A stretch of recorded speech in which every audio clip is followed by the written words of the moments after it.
Selamat siang Bu Yani dan teman-teman. Perkenalkan, nama saya Marcel Sivan Jonathan, 1253 Saat ini saya akan melakukan ujian praktek kimia tentang osmosis tomat.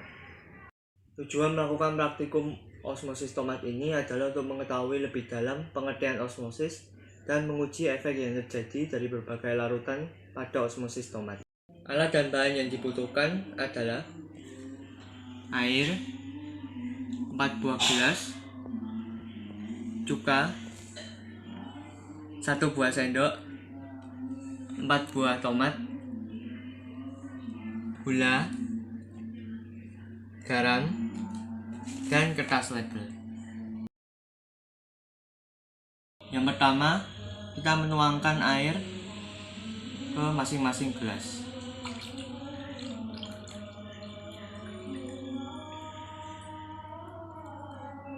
Yang kedua, kita memberi kertas label pada masing-masing gelas. Gelas yang pertama yaitu kontrol atau hanya berisi air saja. Untuk gelas yang kedua berisi air dan gula. Untuk gelas ketiga berisi air dan garam. Untuk gelas keempat berisi air dan cuka. Langkah berikutnya yaitu kita memasukkan gula 2 sendok makan ke dalam gelas yang sudah diberi label gula.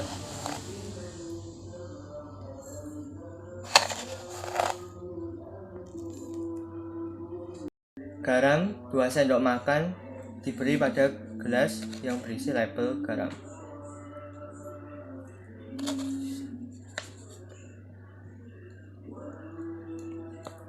Dan cuka 4 sendok makan ke dalam gelas berlabel cuka.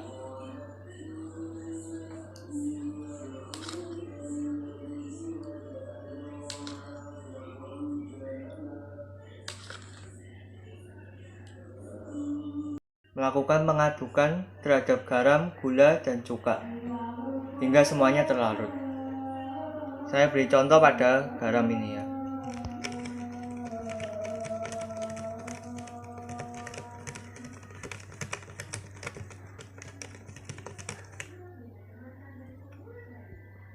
Langkah berikutnya adalah memasukkan tomat ke dalam masing-masing larutan.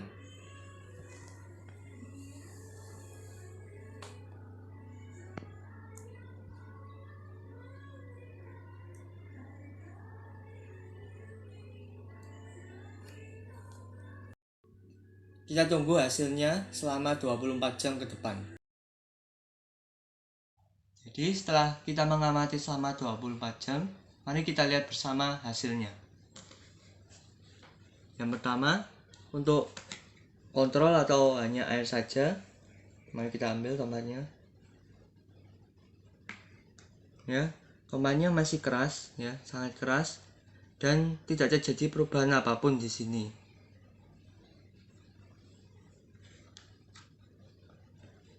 Lalu untuk larutan gula, kita lihat.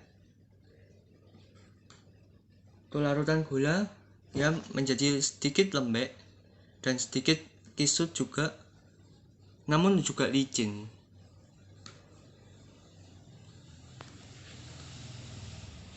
Berikutnya untuk garam, larutan garam. Nah, ini sudah sangat terasa bahwa ini menjadi semakin lembek, yang bisa dipencet-pencet gini, dan juga menjadi lebih kisut dibandingkan larutan gula. Lalu yang terakhir untuk larutan cuka. Nah, ini sangat kisut dan sangat lembek dibandingkan ketiga gelas lainnya, dan juga licin, semakin licin. Jadi kesimpulan yang bisa diambil adalah molekul air akan berpindah ke pelarut. Di sini pelarutnya ada 3, yaitu larutan gula, garam, dan cuka. Mengapa hal ini bisa terjadi? Karena adanya tekanan osmosis. Jadi apa sih itu sebenarnya tekanan osmosis? Tekanan osmosis adalah perpindahan air dari konsentrasi yang rendah ke konsentrasi yang lebih tinggi melalui membran semipermeabel. Di sini kita melihat bahwa larutan gula memiliki konsentrasi yang lebih tinggi dibandingkan dengan kontrol atau berisi air saja. Untuk larutan garam memiliki konsentrasi yang lebih tinggi dibandingkan dengan larutan gula. Lalu untuk larutan cuka memiliki konsentrasi yang sangat tinggi dibandingkan dengan ketiga gelas ini. Maka dari itu, semakin tinggi konsentrasi, maka buah tomat ini akan menjadi semakin kisut dan lembek. Jadi, dari keempat gelas ini ada yang berbeda, yaitu pada larutan cuka. Di sini, buah tomat pada larutan cuka tenggelam. Mengapa hal ini bisa terjadi? Ini terjadi karena konsentrasi yang sangat tinggi dimiliki oleh larutan cuka membuat tomat akan sangat kisut dan sangat lembek. Kondisi yang kisut dan lembek ini membuat air cuka akan masuk ke dalam buah tomat dan kandungan air dalam tomat sangat tinggi atau sangat besar. Maka dari itu buah tomat akan tenggelam karena sangat berat.